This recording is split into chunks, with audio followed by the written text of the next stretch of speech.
Today's podcast is brought to you by Audible. Get a free audiobook download and 30-day free trial at audibletrial.com/spookshow. Then go over to morbidlybeautiful.com as we are now part of the Morbidly Beautiful Podcasting Network. It's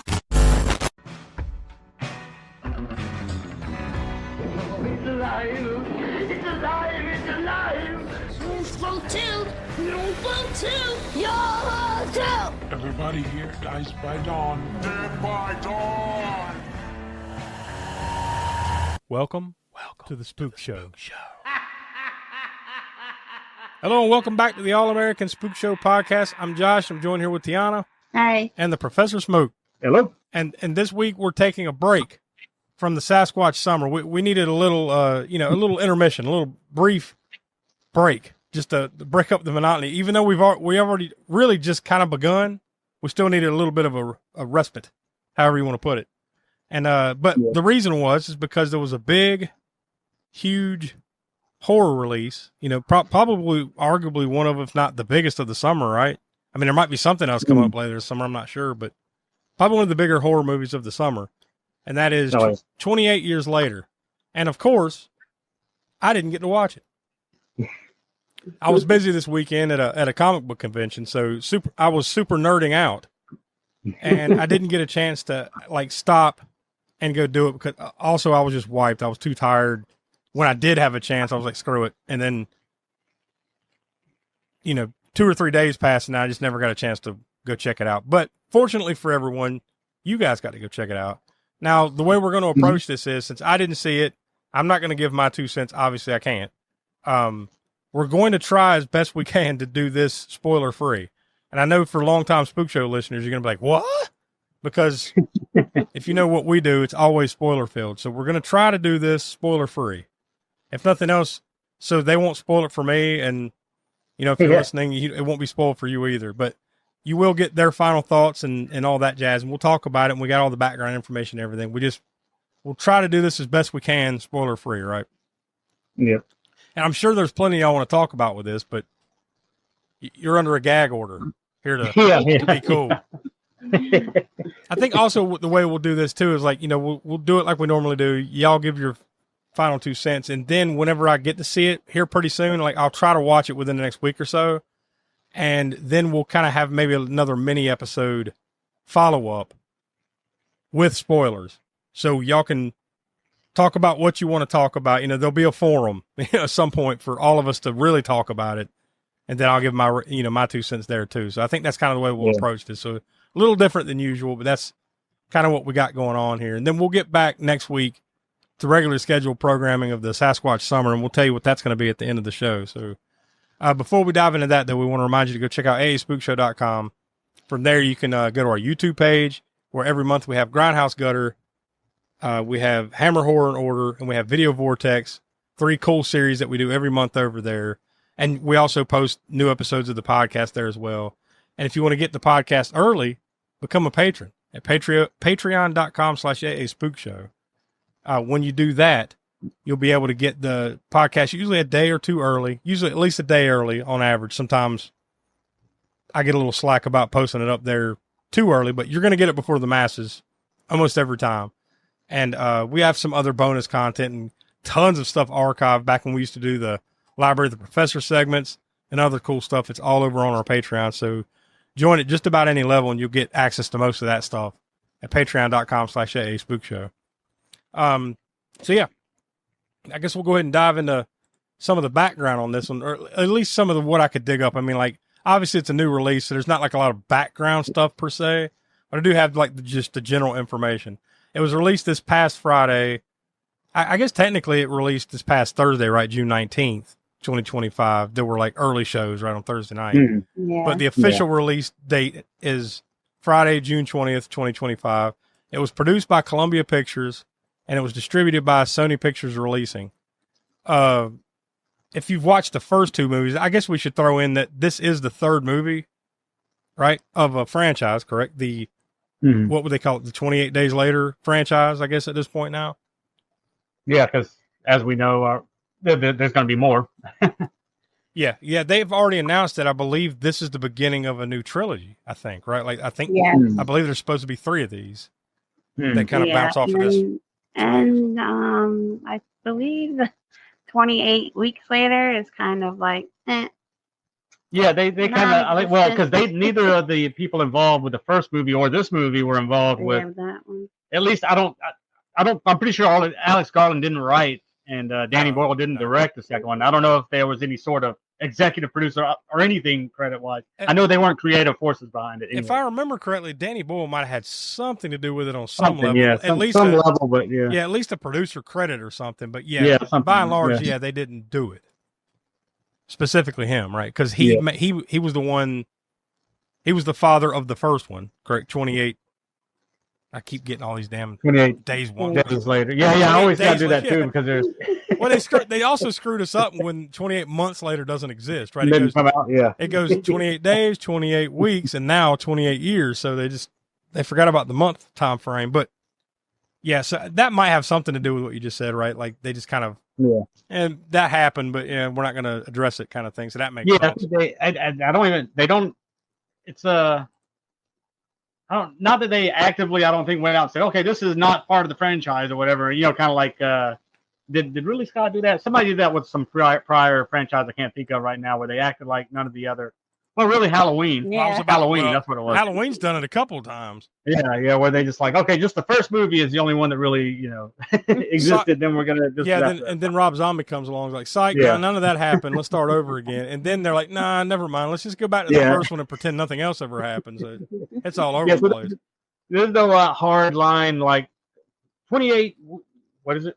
Weeks later, didn't exist. It's not like they're saying that. I think, but there are certain plot devices and things that happened in 28 weeks later that you would think that, okay, if this happened in that movie, then how come things aren't going down a certain path in this movie? So you kind of put two and two together, I guess, that they kind of like, okay, well, this one just whatever. Plus, too, I remember, it exists, but it's not like part of deep into this, because, some things in that movie, I guess you could say, if they kept going down that path, well, then why are there still a lot of infected now, or why are they still getting, or whatever, Cause it's almost like the circumstances have changed or keep evolving in their own little universe. Yeah, where it almost has to pretty much negate the second one in a way, to get to where it is, even though they don't, like I said, officially say that.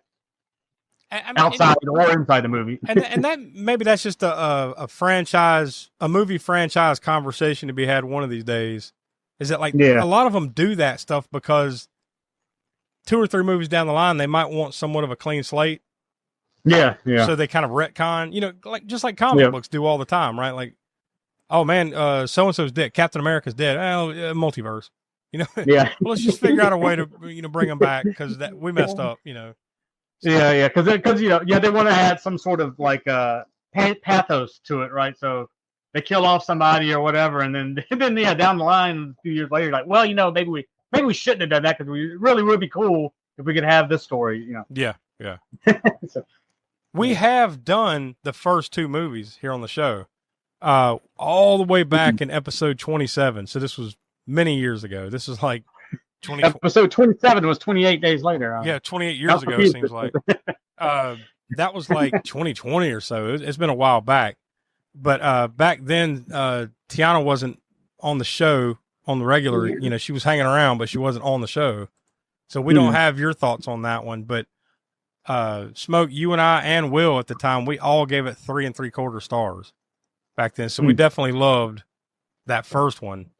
And then fast forward years, we did 28 weeks later. I was searching down. Yeah, it was years later. It was episode 169 when we did that one. Wow. And Donnie was on the show by then. Tiana still wasn't. That was right. Honestly, it was not long before you joined the show, Tiana. Wasn't that long ago. Yeah, we all gave it 3 stars. So we didn't like it quite as much as the first one, but we still enjoyed it. It was kind of the consensus on those. So if that gives y'all any kind of bar or indicator toward the end of the show, where you want to place this one, we'll see. But I say all that to say, like, certainly up to this point, I think it's been a very enjoyable, well done, couple movies. And that would probably have to be a thing of me. I mean, I'm going to give me and Tiana will give our rating for it since we've seen it, but Yeah. I don't know that it's going to compare. Just fair warning, compare with the second one. Like if I had a revisit, because we did that too many years ago to revisit the rating on that one. Mhm. It might change a little bit in relation to this one now that it's out, as far as like to dislike ratio, maybe the second. But then I would almost have to rewatch the second one again. Maybe even watch all of them as a trilogy, sort of back to back to really get the. I mean, the first one's not going to change the rating for that one, but the second one could have changed. I mean, it's too late now, like I said, for it. But my rating for this versus the second one might not flow together as far as me liking one above the other. Yeah, yeah. But like I said, I mean, up to this point, it's been an enjoyable couple movies. So now I guess I think after you hit 2 movies, it's a full blown franchise, right? And now that they have plans to make a new trilogy and everything like that, it's a full blown cash cow franchise type of thing now. Yeah, and then especially these days, and it's not. Of course, this is not not just 28 Days Later. Just about any horror movie that they even think of possibly doing a sequel to, they just go ahead and announce it, right? Yeah. Before the other one even comes out. In some cases, I mean, which was the norm which, as these it days. turns out, has definitely even recently been a huge fucking mistake in some cases. Yes, I don't know about these, but remember Exorcist? Yes. Yeah, because they announced that was going to be a whole other trilogy too, right? Yep. Or something like that. I forgot what that was called. Exorcist Suck Ass or whatever it was called. But that one, like, we watched it like, nah, that ain't cool, dude. And then they immediately like, you know what, that trilogy we talked about? Yeah, not so much. Yeah, we're gonna drop back and punt on that. Yeah. We'll get back with you on the future of the Exorcist, I guess. And fortunately or unfortunately, that newer Halloween trilogy that we got, you kind of didn't regret things until you got past the second one. You know, so by the time the Halloween ends, the third one got there, you're like, all right, why? Yeah, it's probably a good thing they didn't start out as far as popularity with, the way that Halloween ended. Oh God, it's a good thing it didn't start that way because they might not have gotten to the third one either. Yeah. Oh no. I mean, it barely made it past the second one. I think everybody was kind of like, let's see where they go here. And then once we saw where they were going, we wish they went back, Yeah. It's one of those kind of deals. And I'm sure that's not the only franchises recently where it's become a part of, I guess, modern filmmaking to do that. At least to wishful thinking, think that, okay, well, this could definitely be expanded into a trilogy. Let's just go ahead and announce it. That's what we're going to do. Yeah. Maybe you should hold back on that. I mean, it's not see how it does at the box office and then, go forward from there. It's not like they haven't done franchises for 40 or 50 years at this point now, but like it really felt like it got worse with the Marvel stuff. Fortunately and unfortunately, like the success of the Marvel universe, then everybody needed their own universe. Mm-hmm. Yeah, it's not so much the franchise itself, just the fact of, I guess, announcing that you're going to have a franchise before even the first movie goes out. Yeah, that's a bridge too far. Almost every time. There might be some exceptions out there, but almost every time, like when you start something with the intent of like being 10 movies, not even Star Wars started out like that. It was like George Lucas made one movie and it did well, and then like, okay, well, let's do it again. I don't think he actually set out to make 1,000 movies. It just became that. Yeah, really. I think when he only had the intention of making the first one, and then not even knowing if that would make any money anyways. Then of course it did what it did, and then, and then the rest is history. But if you go back, because I just recently did, if you go back and watch A New Hope, Episode 4, that one, the main Star Wars movie, that you could easily, that's it. Yeah, it wrapped up everything with a bow on it. It's perfect. Like it could have been a self-contained one-off, and that's it.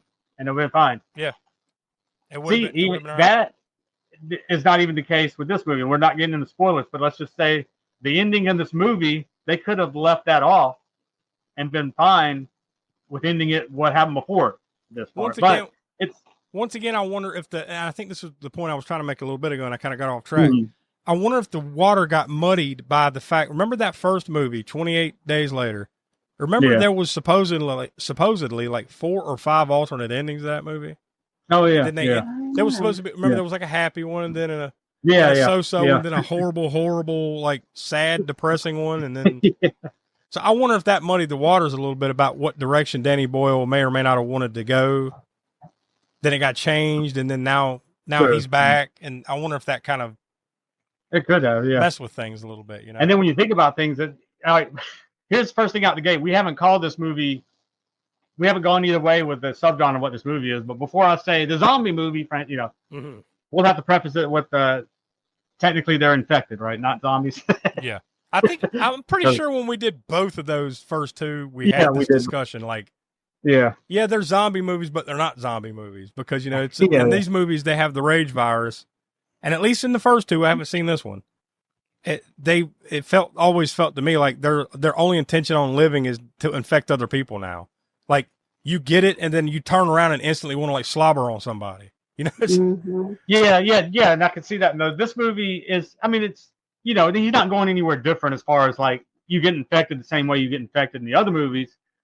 But one of the maybe criticisms that this movie's had, and this isn't going to, I mean, like, again, not going into spoiler territory, but one of the criticisms, I guess, is that it's not as thrillingly action-packed or whatever you want to call it, certainly as the first one was. You know, there was a lot of tension built up in just about every scene leading to the next scene.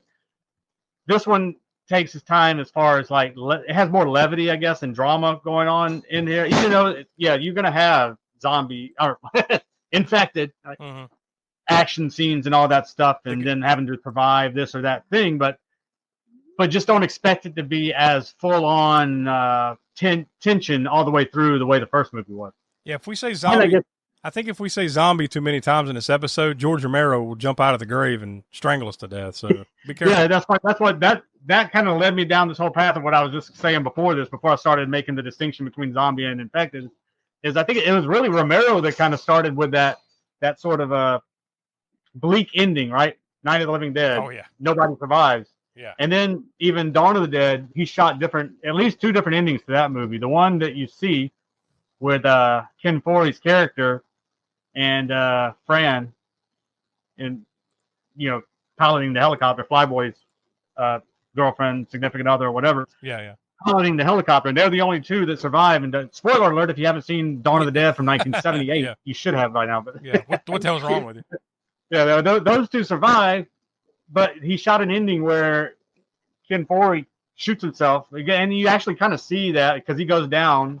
And he's like, oh, I don't want to go. You take off in the helicopter or whatever. I'm going to, just whatever. And he goes back downstairs and with the intention of maybe, of course, he puts a gun in his mouth, I believe, too, like he's going to kill himself, or to his head, rather.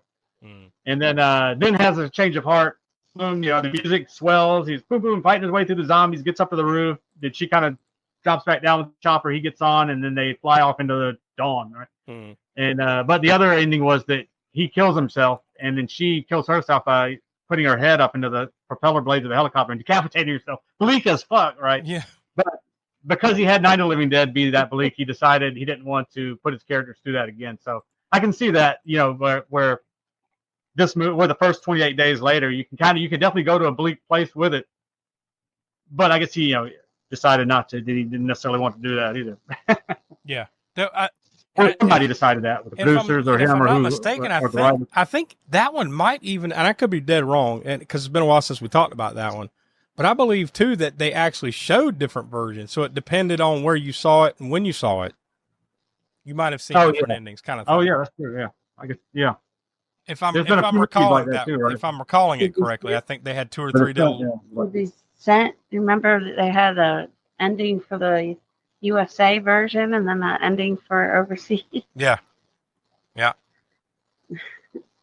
And this might be another place to talk about a little bit, just to mention about when are zombie movies that aren't zombie movies. In other words, movies that use the same sort of premise and setup as a zombie movie, but they're not technically zombies.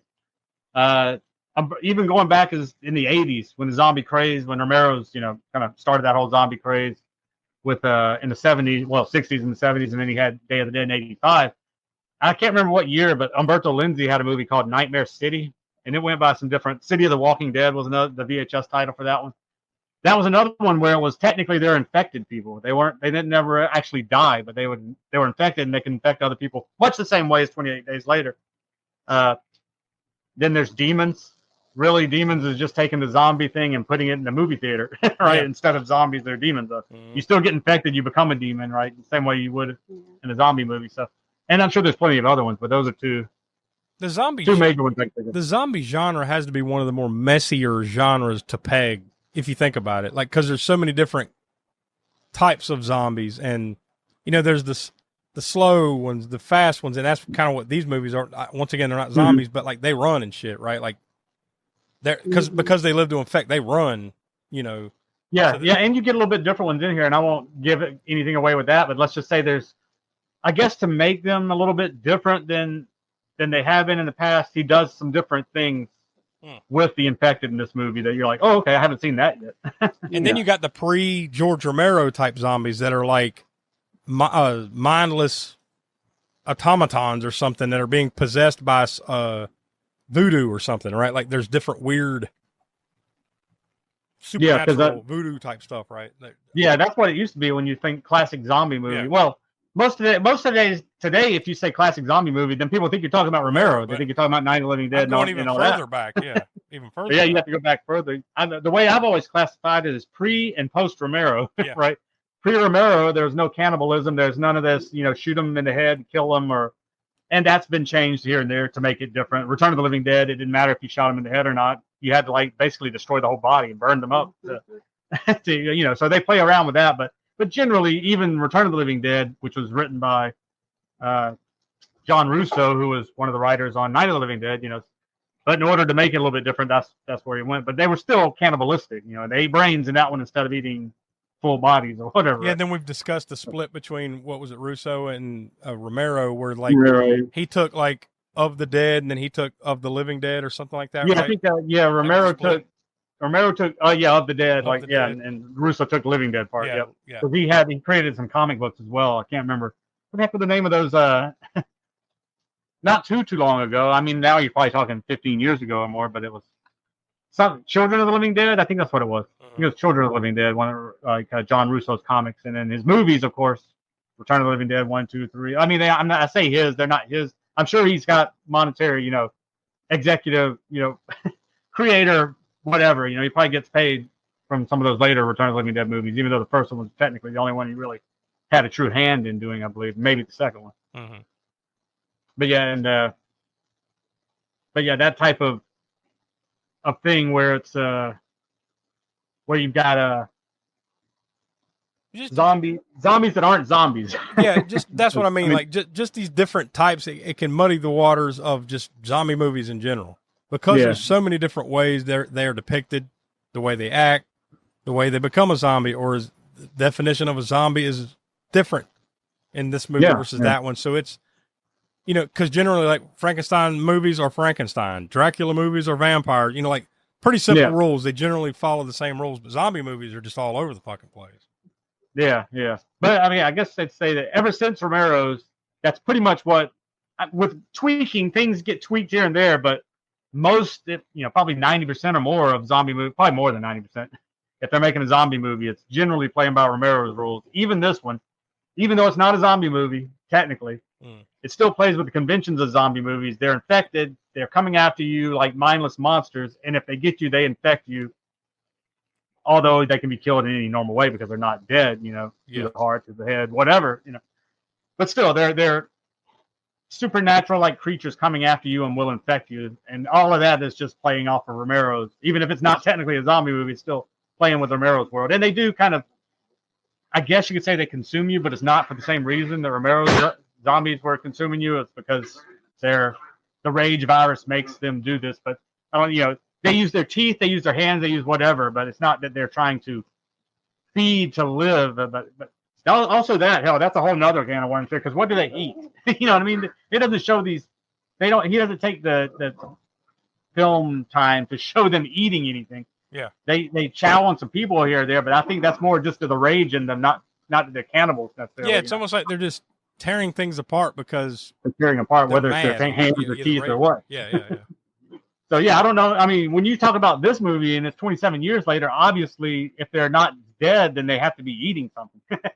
It's just, he's not going to take the time to show them trying to open some can or whatever and eat some beans. We survive on beanie weenies. Guess it wasn't worth going down that rabbit hole. No, that would just take away all the tension from it. Yeah. We're going to spend 5 minutes for them trying to figure out how to open this can. This can of beanie weenies, yeah. Did you bring the can opener, Frank? No. It's got its own key, like in Dawn of the Dead. There you go. There's another Dawn of the Dead reference. Or they're the sardines, right? And they throw the can to them, like, all right, we can't even get over. We don't have a can opener. Or it's Got like its own Return of key. the Living Dead, where send more cops. Yeah. We're hungry. But anyways, yeah. So back to the original point. This is rated R. Surprise, surprise. Just like the first two, right? Yeah, and it does use that R rating. So for those who haven't seen it, including you, Josh, be not afraid if they skipped on the gore. They did not skip on the gore. Good. Although I'm not saying it's balls to the wall throughout the whole thing, No. because like I said, there's a little bit of moments of levity and pathos and drama.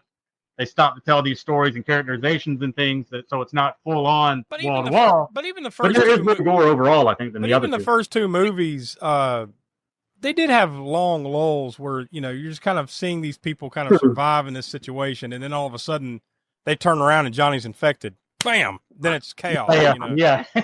Yeah. See, now that's different than this one, because now you get to this point, everybody knows about the infected. In that movie, they didn't know what was really going on, what happened, why are they doing this, especially him when he woke up that way in the hospital or whatever. Yeah. And so this one, everybody knows what they are, so it's just a matter of avoiding them, and or fighting them or whatever they need to do to survive. But you still have those moments though of things coming out, that you're not expecting or whatever kind of stuff. It's just the characters now know what they are and that they can be infected and all that. This is the longest of the three movies. The first movie, I think it was like an hour 52. The second movie was an hour 39, and this one's an hour 55. So just by a few minutes, it's longer than the first one.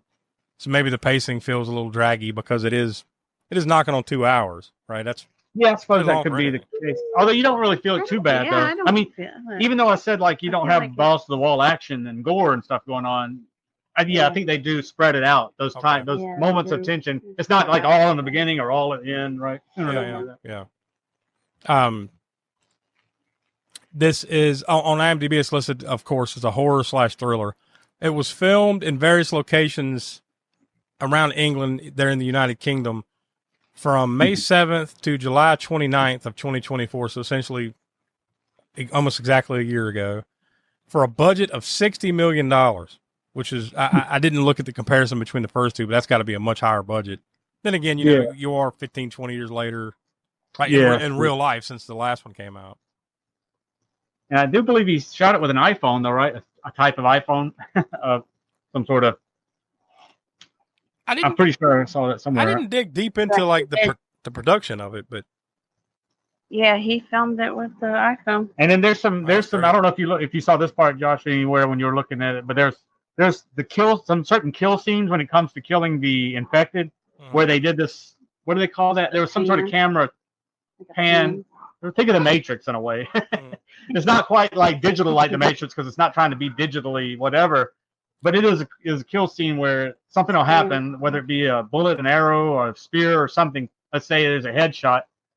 It hits the infected in the head, and then the camera just kind of stops. It goes, you do like a round, like a 360 almost thing. So it's like that, it's a certain that effect that they panoramic did. kind of. Yeah, he called it a name. I don't remember what the name Yeah, I exactly is forget for what right now. I it can't. But there was a term he came up for Uh-huh. this. But it's basically what it was an array of cameras on this one big mounted thing. So he basically had like, I don't know the exact number, but let's just say, 20 iPhones, Mhm. in a semicircle or a full circle almost around this infected person, actor playing the infected person's head. So, and all of those were shooting at the same time. And then he edited them so it was like all the way around, but sort of fast, sped up or whatever. So that's how he got the effect with however many, I said 20, I'm just making up a number. Yeah. However many iPhones mounted in a circle around the head of this infected person that he wanted to have be killed in a certain way, right? So I'm sure it has a unique look because of these methods. Yeah, Not to yeah. mention And it most of doesn't, being not shot on everyone iPhone. is like that, but a good majority of the kills have that, no matter what it's being killed with. What weapon, like I said, a bullet, an arrow, a spear, whatever weapon. There's more than a few that have that effect, but some don't. So it kind of gives you can just see him trying to innovate things, kind of like the way I guess Argento would do back in the day when he would do certain trick. Which camera adds another photography crazy level to it if you think about it. That it's primarily shot with an iPhone. Apparently they use some other drones and some other stuff, but primarily shot with an iPhone, and it still had a budget of $60 million. So what the hell? That's what when you mentioned that, I was like, 60 million doesn't seem like much, but then when they say they shot him with all iPhones, but But there's a lot of effects, I guess. Yeah. Stuff I'm like sure that. there's more than just Okay. iPhones to play and everything else in post production. Yeah. Especially when you talk about the post-apocalyptic feel. This one definitely has more. I really can't remember right now. 28 months later. I mean, Weeks. He should have made it 28 months later. These bastards. Weeks. 28 weeks later, does it really, right? Even though it's 28 weeks after, it's still 28 weeks. Was it's like not enough to have an military apocalyptic feel, I base, guess. Hospital kind of feel. Yeah. It wasn't. Yeah. This is True, yeah. definitely. Those were both too early on from the epidemic Yeah. for it to have been apocalyptic. But this one definitely has that post-apocalyptic feel. Yeah, because again, without getting into spoilers, they're on an island, right? Yeah. Kind of like the self-contained sort of I got guarded that from like the one trailer that I saw that you can put that together. Yeah. Yeah, and there's things you can go into a little bit deeper. This island, I believe, I don't know how much you know about like the Viking history of like Lindisfarne. Lindisfarne was the island where near off the coast of Britain or whatever, where they had a monastery. The monks had a monastery, and when the Vikings first were introduced, basically on a wide scale to Britain, they had invaded that island, and I think they killed the monks and raided the monastery and all that stuff. And that was the first time that I think Britain came in contact with the Vikings or whatever. I believe that this island is supposed to be that. It's supposed to be Lindisfarne. Yeah. And there's a whole bunch of things, symbology going on that's being sort of compared to Britain in the medieval times. Because now at this point, also there's a lot less guns. Because if you think about it, who's manufacturing bullets at this point in the game? You're 28 years down the road. Yeah. So bullets are short supply. Some, I guess, have them, right? Some maybe don't, without getting into a whole bunch of stuff in the plot in the movie. But most of the time, they're killing with basically, you've gone back to feudal times. You're killing with knives, arrows, and things of that nature.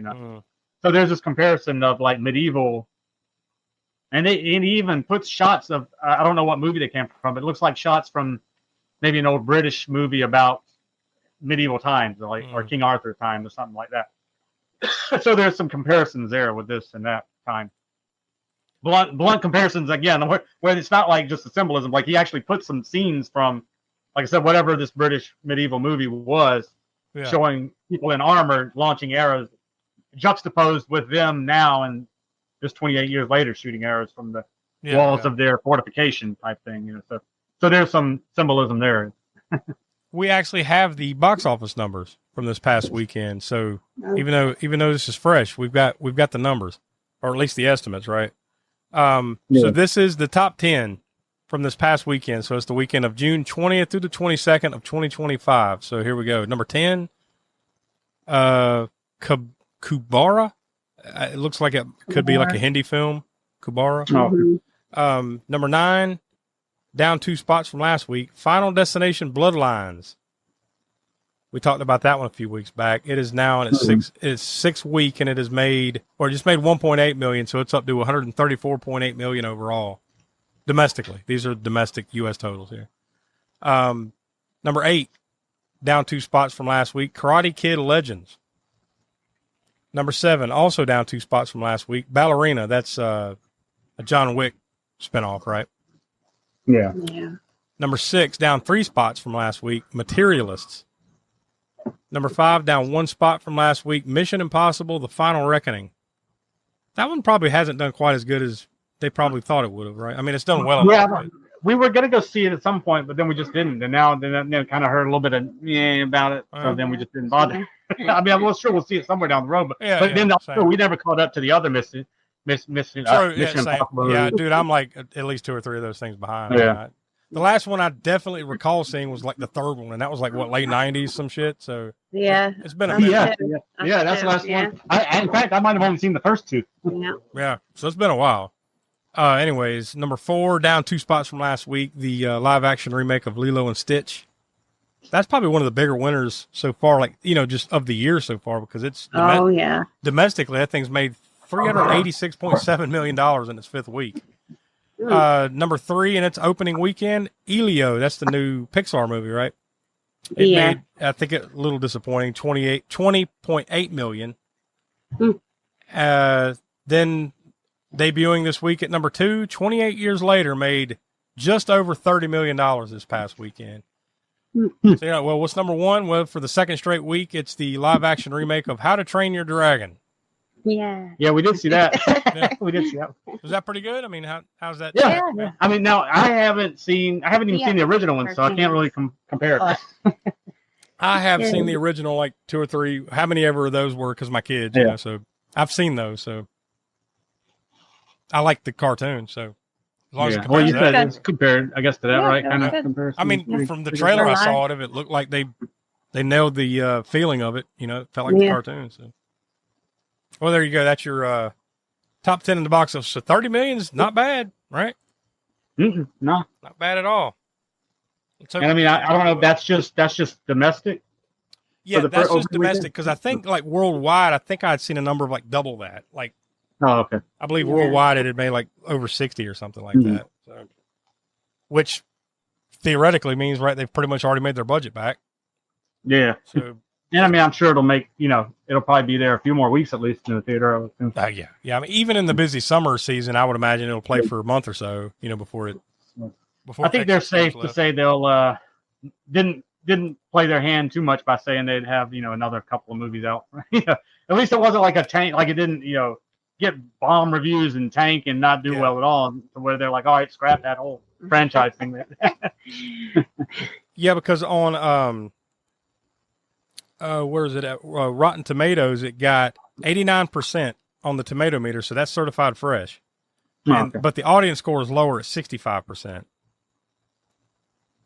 So the audiences didn't like it quite as much as the review aggregators there. What is just out of curiosity? Did you have it? Well, you can search it real quick for what the other two movies were, tomato versus audience. Just wonder what the split is on those. And let's see, 28 Days Later, that one had 87% on the tomato meter certified fresh, and then 85% audience. Oh, so that's pretty equal then. There, yeah, pretty much the you same. Expect it to be probably. Yeah. I mean, because And then 28 weeks later, got 73% on the tomato meter, and 66% audience popcorn meter. So honestly, it's if you think about what we gave it, 3 3/4 to the first one, 3 stars to the second one, then we'll see about this one. That's about where we landed on it. Like, yeah. This one's up here, that one's not horrible, but not great. Now we'll see where this one falls. But and on IMDb, this one got or sits on 7.2 out of 10, which is 72%, right? And the Metascore is 76%, or I'm sorry, 76 on the Metascore. So about the same, really, across the board so far. Seems like most people like it more than they hate it. So yeah. And like I said, even the audience score is not a terrible score. It's just lower. Yeah, much more of a split between that and the critic score. Mm-hmm. So only time will tell there. But after the first week, not too bad. Yeah, it's kind of early for that. Yeah, it is. Yeah, all kind of things can change. I haven't seen it yet, and I'm sure I'm not alone. There's probably tons of people that want to see it and haven't seen it yet. So revisit that in a couple of weeks, right? It was directed and produced by Danny Boyle, who did the first one. Remember, 28 Days Later we talked about. He also won an Oscar as for Best Director back when he did Slumdog Millionaire, that little film. Yeah. Then he did another little film, around that. I can't remember what was before or after that, but he did 127 Hours. Remember that James Franco gnaws on arm off movie or whatever the hell it was. Then, of course, he did Trainspotting, and then the sequel that I still haven't seen, Trainspotting 2. I know. We bought it, but we haven't watched it yet. Yeah. Once again, it escaped me. When I saw that, I was like, holy shit, that's right. There was another one. Like, I completely forgot to swing back around and see that, because I loved that first one, years and years ago. Yeah, that's great. I don't know. I don't even think I read anything about the second one yet. I didn't necessarily want to. And so since I haven't seen it, we still haven't read anything about it. So I still don't know what the consensus is. I'm sure the consensus is that it's not as good as the first one. I mean, you're talking about age, it's been this long since the first one, and the writing and the snappiness. Even that was like 8 to 10 years ago. I think that one was even like 8 to 10 years ago now, and that was roughly 20 years after the first one came out, give or take. So it's So I mean, you don't have that immediacy that the first one had, where I doubt that he. I mean, I don't know. Like I said, we haven't seen it, but I doubt that he's going to try and capture the same fire and the editing and the style of that the first one was. Yeah. And if he does do that, it's not going to be the same, hit the same. But hopefully it'll just be decent at least, It was Get around to it was also produced and written by Alex Garland, who got nominated for Best Screenplay Oscar for Ex Machina, and he also did Annihilation. That movie came out a couple years ago, Men, and then the one last year called Civil War, and he directed all those as well. So he writer director. So pretty good, quote unquote, power couple here working on this, right? Danny Boyle and Alex Garland these days. We still haven't seen Ex Machina either.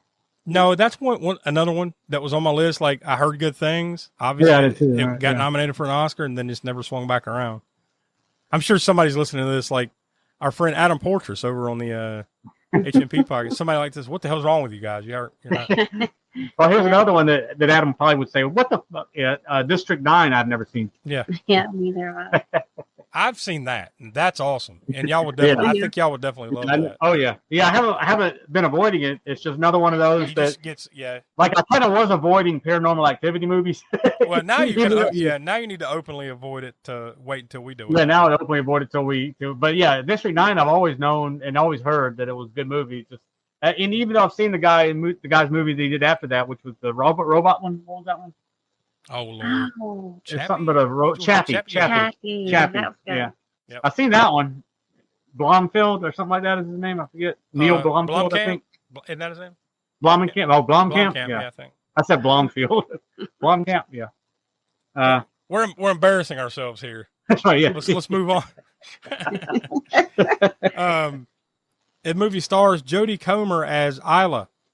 She was she had a long run in that series Killing Eve that I think was like a BBC, AMC type show or something like that. And she was also in the movie The Last Duel. Aaron Taylor Johnson as Jamie. He was, of course, Dave Lazowski, whatever, in the first or in the only two Kick-Ass movies, Kick-Ass and Kick-Ass 2. He was also in the 2014 remake of Godzilla. Most recently, one of Smoke's favorites, Kraven the Hunter. And he was also in the recent Nosferatu that, once again, I still have not seen. Did you see Kraven? No. I mean, I wanted to like that movie because I like, but then Look, I'm like, I've heard it's got cool action, but yeah, more or less the story sucks kind of thing. Yeah, that's what I heard too. And I'm like, damn it, because we wanted to see it in the theater, but then I'm like, unfortunately though, a lot of that came from the same brains that brought us Morbius. So yeah. So it's Kraven time now. Yeah, exactly.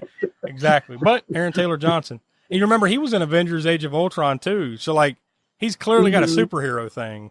Yeah. Where he's trying to get one that, just hasn't found one that really stuck for him, I guess.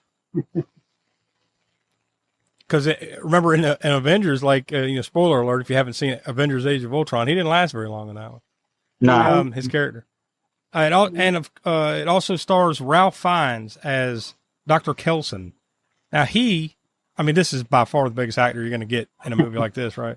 He's been nominated for 3 Oscars for Schindler's List, The English Patient, and Conclave, most recently, like a year or two ago. Mm-hmm. And dude's been in tons of movies. I mean, like, one could argue one of the better actors of a generation, right?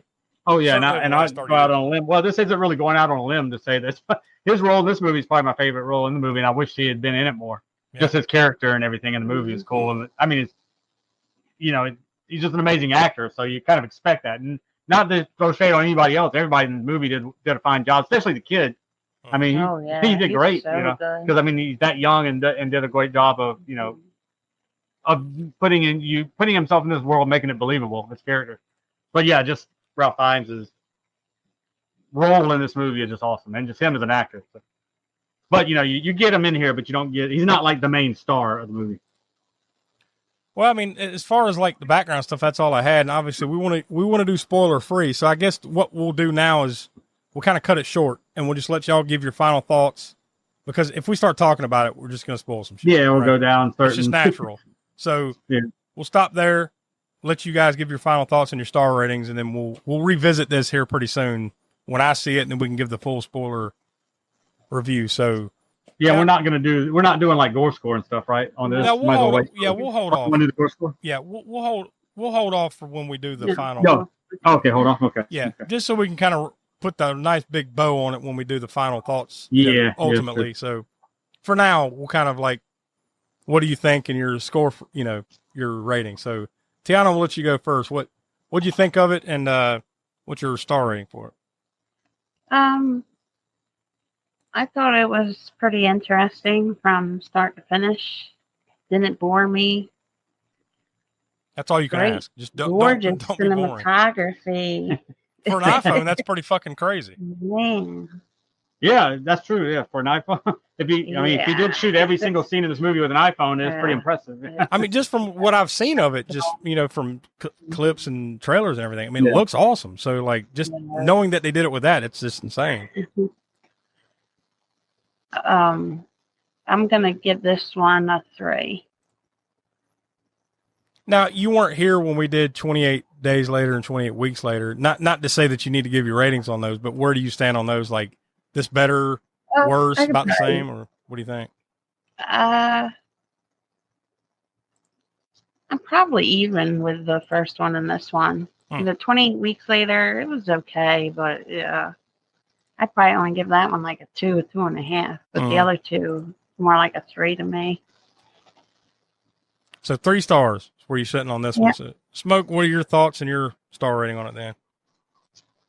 I definitely I think I gave the first one a 4. Is that right? Well, we all gave it 3 3/4. So 3 3/4. Almost, okay. yeah. Yeah. So I definitely like the first one the best, and also I like the cinematography and everything, and it's fine in this one. We just talked about how great the cinematography is for it being shot on an iPhone and all that, but there were certain visuals in the first movie that I don't know how to explain it here now. Just certain setups of color patterning and things that were intentionally done, just like things in this movie were intentionally done. But this one, like I said, had that Matrix. It's not like the Matrix, but whatever that camera style he called that he shot with that. But that's very much more of a high tech thing. Whereas in the first movie, it was more of a visual cue or something that, you remember the buckets on top of the roof, little things like all the buckets had these different colors, and it made this pattern, and it was something just triggers in your head, like just the aesthetic of it, I guess, the look of that stuff, just whatever. I don't know how to put that into words really, but just that. And it's not really the cinematography so much as it is set decoration, but with an eye towards symbolism, I guess, or something that whatever. And that was in a lot of scenes in that first movie, and I really appreciated all of that. And so, I mean, I think overall, I'll definitely like the first movie better than this one, and I like the first movie and this movie better than 28. Everything was 28 weeks later. No, yeah. Oh, yeah. We keep having to hesitate. Weeks, months, hours. What we're dealing with here. So yeah, I thought that one was all right, but again too, I would have to watch it to really get a good. I think I maybe overrated that one a little bit because that I gave 3 stars? 3, yeah, and even 3 we all did. I might have overrated it slightly because what I'm thinking on in this one would have been landing. I would have thought I probably would have landed on 3 stars for this one, but since I gave that one and I can't go back and re-rate it, and I like this one better, I'm gonna possibly rate it a little bit higher. If I'd rated that one 2 3/4, it's probably more like what I would have rated the 28 weeks later now. But since I did rate it 3, I'm gonna rate this one 3 1/4. Just because I like the first one a little bit more, and I like this one better than the second one, but I'm outside the range for re-rating the second one. So I'll go a little bit higher on this one just to juxtapose those two, so that my rating on this one's a little bit higher than the second one. So right now, just the two of you, we sit at a 3.1 out of 5 stars. So that sounds like you're recommending it. Go check it out, right? At its base level, you want people to go see it, right? Yeah. I think they did a great job. As we mentioned, the cinematography is great. Also, I've already mentioned this too, but people watching the show that watch us and haven't seen this movie yet, don't be afraid that they skimped on the gore because they didn't. Do be weary or aware that it's not balls to the wall tension and action and things. Not that the first one was that way, but there was probably more tension and things and whatever going on in the first movie maybe than there is in this one. But that's because they're doing like character development and things are, it's 28 years later now. It's not 28 days or weeks. Yeah. So the immediacy was more in those two movies because they still didn't really know exactly what was going on here. At this point, they know, they at least know about the infected, and to avoid them and to always be armed and, how to hunt them and things of this nature. So now it's just a matter of characterization and where they are at this time period. And then you get these other characters thrown in. I've seen some reviews where people are like, why'd they put this guy in here and this movie's partially over? And that, but I mean, it furthers the story, Yeah. And so, and without having seen it, of course, I would imagine some of this is setting up shit that is to come. Right? Probably so. Oh, I mean, yeah. so yeah. And maybe they're going to call that 28 months later, but 28 months from Yeah. this point. Yeah. No, I think it's called the Skull something. Oh, yeah, that's right. They already said it. It was The 28 Skull Temple? 28 years later, the Skull Temple. Or something like that. Yeah. Something. So since something they along are those- kind of setting up, quote unquote, a new trilogy here, I'm sure there's some, some of some that overlap going on, of characters and stuff. So. Well, there you go. So, like I said, we'll follow up with this one pretty soon once I finally get to sit down and watch it, and then we'll do a kind of a full spoiler review and then gore score and all that jazz that we normally do. So we'll leave it there for now. Next week, Tiana, it was your pick, correct? You had to pick an older. We will just kind of classify this one as vintage, right? So that was very limited as far as going back before 1969. So we kind of opened it up to the 70s. Yeah, we kind of like, if we were doing, we did what was it called? The winter one, the one that we did for the Yeti anchors. Every time, Polar Predators. Polar Predators, yeah. So we kind of like, we've exhausted our Yeti because there's plenty of another handful of Yeti movies we could have done that would have been in that time period. Yeah. But there were no real Sasquatch movies from before 19 what? Not really. Yeah. Pre-1970, there's not many at all. Yeah. So and we couldn't pull from the Yetis because we already did that separately. So. Yeah, exactly. So what'd you go with, Tiana? What are we gonna be watching next week? The creature from Black Lake. Yeah. Yep. Creature from the Black Lagoon. I was about to say somebody's going to say the Black Lagoon, right? Because even when you look it up on IMDb or whatever, like the creature from, it's instantly the Black Lagoon, and then no, I got to find this other one. The next word, the creature from Black. Yep, Lagoon again. No. Yeah. Hell, yes, Lagoon. No, not L.A. Okay, title. now I'll give you the creature from Black Lake autofill. So that's what we'll be watching next week, and then so we'll be getting back on the Sasquatch Summer, and then we've got lots of other cool stuff planned for the rest of the summer, right? So stick to aaspookshow.com. Go check out our YouTube channel, and of course you'll get the podcast wherever you listen to podcasts, and of course you get them early if you join us at patreon.com/aaspookshow. So we will talk to you next week. And now, folks, it's time to say goodnight. We sincerely appreciate your patronage and hope we've succeeded in bringing you an enjoyable evening of entertainment. Please drive home carefully and come back again soon. Good night.